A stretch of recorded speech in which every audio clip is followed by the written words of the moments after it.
Hello there, welcome to Bryan Lomax Movie Talk. We have a new Texas Chainsaw Massacre movie out. It is on Netflix. I'm sure many people who are not new to my channel probably didn't expect this review coming. I wasn't going to bother with this, to be honest. I hate these movies. As many of you will know, I hate these movies. But I've had so many kind of comments in my comment section about it that I kind of figured, you know what, I'm going to watch this damn thing, review it, and get it out of the way so that my opinion's out. People don't need to come and keep asking me every 5 minutes this, that, and the other. So I thought, yeah, I'll watch it, I'll review it, boom, job done. So I watched it. I kind of liked it.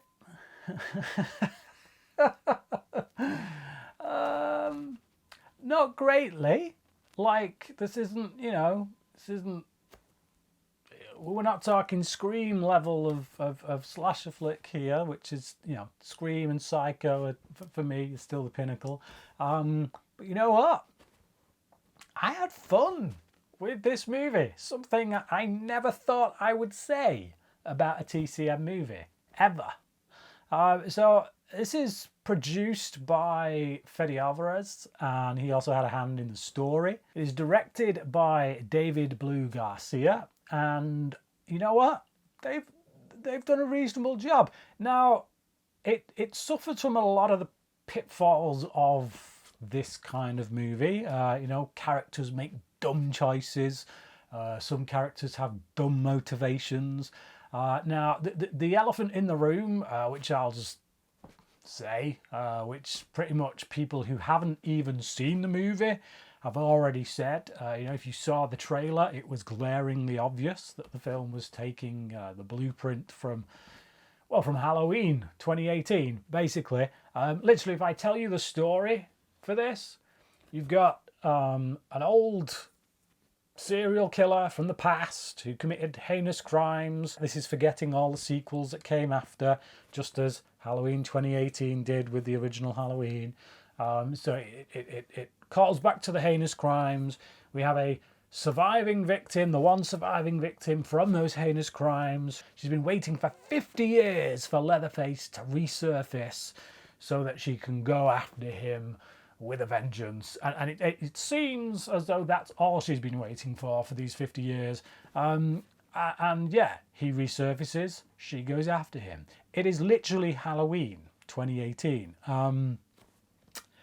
The difference, I would say, first and foremost, I will say that side of things, Halloween handled better. The Laurie Strode character, much as I think she's a particularly overrated character, I thought she still had a bit more to do. I think she was handled a lot better in Halloween 2018 than the returning character in this one was, even though she's played by a different actress. So they don't have the same actress returning. They recast.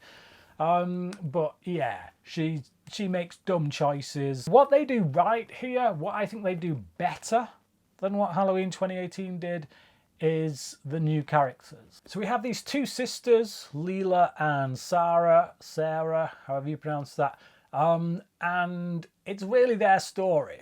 And something that these films can never be accused of is character depth and, like story. It's, bunch of teens go to a place they shouldn't go to, really, and all hell breaks loose and they all die. Now, what this film does is it manages to give these characters a modicum of depth to the point where I'd say I do care about them. They're not just cannon fodder to me. One of them in particular, the character of Leela, she has an arc. So we see that she has trauma in her past as the result of a school shooting. She was a victim of a school shooting, which has left her fearful, which has put its kind of stamp on her life. And she has ever since believed that maybe she should have died in the shooting, that she was the only one to survive, and maybe death is chasing her, this, that, and the other. So it's really about her coming face to face with the trauma of her past, which is now embodied in the form of Leatherface. Another thing they do well is imbuing the character of Leatherface with some character. Something he's never really had. So ignoring all the sequels, as I say, we go off the basis of just the first film having existed. It's been a long time since I saw that first film, because quite frankly I watched it for my review series way back when, and I vowed never to watch it ever since. But the only remaining kind of survivors of that family, of Leatherface's family, is the mother and Leatherface himself.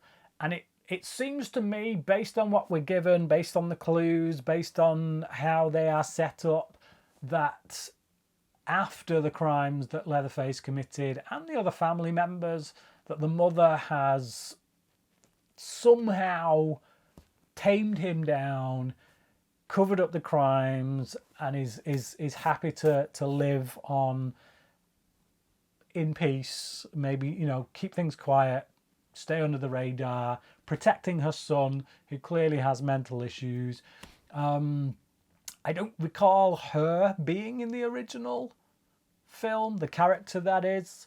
I remember the crazy uncle dude with a mask on. I remember the wacky father. So I don't know how in keeping. I can't remember how in keeping that is from a character standpoint with the original iterations. But suffice to say, there is enough there to make you think that these guys are trying. They're trying to stay civil, so to speak. Now what happens is that the town that they live in, they are the only ones who now live there. And a whole group of people, along with these two sisters, come to this town because they're trying to get investors to buy it so that they can rebuild it, get it thriving again. When you've got Leatherface's mum refusing to leave because she says she's not sold a house, she's not given up the deeds, it's been settled, and then you've got these guys who've come in arguing the toss, saying that she has to move out, she has sold, and then Leatherface obviously is let off the leash. Now, because of that, you kind of it's kind of weird saying that you sympathise in many ways. Obviously, this is a guy who deserved to be certainly put in a mental institution, but you do kind of sympathise because I personally get the feeling that this woman has tried very hard for many years to keep her son in check, maybe to prevent him from doing what he once did. I don't know. There's very little to go on, but there's a few implications there. So it's enough to make you kind of think that these people, these kids, and the investors that have come in are actually a bunch of douchebags.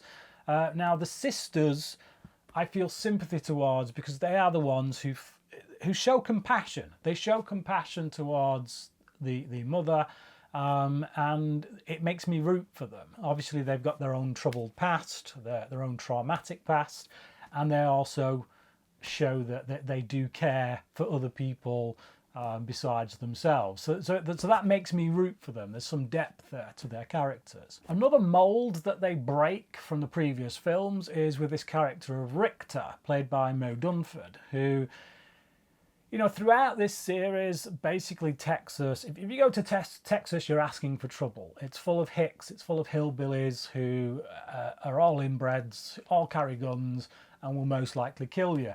And it's something of it's a nasty stereotype. You know, I know people like to make that stereotype about Texans, but let's face it, that comes from films like Deliverance, things like that. There's a lot of nice Texans, I'm sure. I even know a few through YouTube who are nice people, who I would call friends. So, yeah. I like this character of Richter because they set him up to be that kind of character, but actually he turns out to go the other way. Basically, he's just someone who doesn't like being told what to do, which is, I don't know about you, but I don't like being told what to do. I kind of see where this guy is coming from. And when we are first introduced to him, our main characters, the two sisters, one of them in particular is rude to him because she sees him carrying a gun, and she makes a ridiculous comment that is far too loud, that he would obviously hear. So it's kind of like you're asking for trouble there. That's the trope, I think, that you would normally see in these films where, oh, she said something, she's going to regret that, this guy's going to turn out to be one of the family, and she's going to get it later. There's two things with that scene, which is, one, on the surface of it, you do think she's a bit of a douche for saying that. Why would you do that? You're an idiot. But then when you learn of the trauma of her sister and why she's very protective of that and why she's very outspoken about that, it actually makes sense. You know, she is very much dead set against guns because of what her sister's been through, and she doesn't mind being open about it. I personally still wouldn't do it, but I get it. I get where her character's coming from. And also the second thing is that this guy, as I say, doesn't live up to the typical expectations and the typical stereotypes that are thrown on these Texan types that we see throughout these movies. So I like that. He becomes a character that actually I root for and I like. The brutality that is on show here, as you would expect with a Texas Chainsaw Massacre movie, I find a bit more palatable. It's a weird thing to say. I've never liked these movies because of the violence in them. It's not that I can't stand violence kind of thing. It's just, it always felt unnecessary for me. It always felt like it hadn't been earned. It was just, oh, let's stick a bunch of people in a house trap and butcher them. Whereas here, there are motivations. There are clearly defined kind of character traits and decisions that have been made where once certain things get broken, you understand why the carnage has been unleashed. There's one particular scene which, if you've seen the trailer, you'll know is coming, set on a bus in which Leatherface goes to town basically on this bus, and it's an entertaining scene. It's bloody, it's very violent, almost to the point like it's so excessive that it kind of becomes funny in many ways. It's so over the top, but it's entertaining, and because it's so neon lit as well. Like if you go on this bus, it's like a hipsters party bus in which there's all neon lights everywhere and they're all having drinks, and it's just like it's nicely shot, it's fun, it's bloody, it's like something out of a Giallo movie. It's entertaining. So if that's what you're coming to the film for, you'll find plenty of that for sure. There is a stinger at the end of the film, as you often get with the slasher movie. You see it coming a mile off. The way the shots are set up, the way it's playing out, you're like, yep, stinger's coming, stinger's coming, stinger's coming, and there it is. Could have done without that, to be honest. Like we don't. I don't like stingers in slashers anymore. It's one of those things that started back in the 80s to show you that, hey, come back for the sequel. We don't need to be told that anymore, because these days, these movies, if they're successful enough, you're getting a sequel. We don't need to be told. We don't need to be told that the killer's still alive and he's going to come and get you. No, we can address that if and when the sequel comes. Stingers, not a fan. You see this one coming a mile off, don't enjoy it. There is also some pretty terrible dialogue throughout, like nothing to the extent of some of the stuff we had in the original movies, particularly the first 4 movies. Some of the dialogue in that was horrendous. But yeah, there's certain dialogue in here where you're just like, it's very, scripted. It just feels scripted. You got a bunch of young people saying things that I feel like young people wouldn't say, or and even the old people, the older characters, just being quite exposition-y. It's just, whatever. It could do a better job, but it's not like it destroys the film or anything. I'm not expecting like, you know, Aaron Sorkin level dialogue in a movie like this, but they could have done a bit more work on it. All in all though, I didn't leave this film thinking, oh man, thankfully it's over. I was able to get through it, which I kind of felt with most of the other movies, except for maybe one, but even so, that's still a movie I wouldn't want to revisit. This, I don't know, 5 years from now I could see myself revisiting it. It's short as well, which is quite a blessing. The pacing of it is boom, just boom, boom, boom, boom, the end, it's over. That was quite nice and snappy. I enjoyed that. So yeah, I'm going to give it a 3.5 out of 5, something I never thought I would say, quite frankly. And I'm sure if you're a fan of my channel, you probably wasn't expecting that either. But there you go. Texas Chainsaw Massacre. If you are a fan of schlock, of horror, of slasher movies, I would say it's for you. If you're not a fan of those kind of movies, this probably ain't going to do much to change it, to be honest. I'm a fan of slasher movies, just not bad ones, and all the other Texas Chainsaw Massacre movies have been bad ones. I would say this is a good movie. Not great, but good. Entertaining. 3.5 out of 5.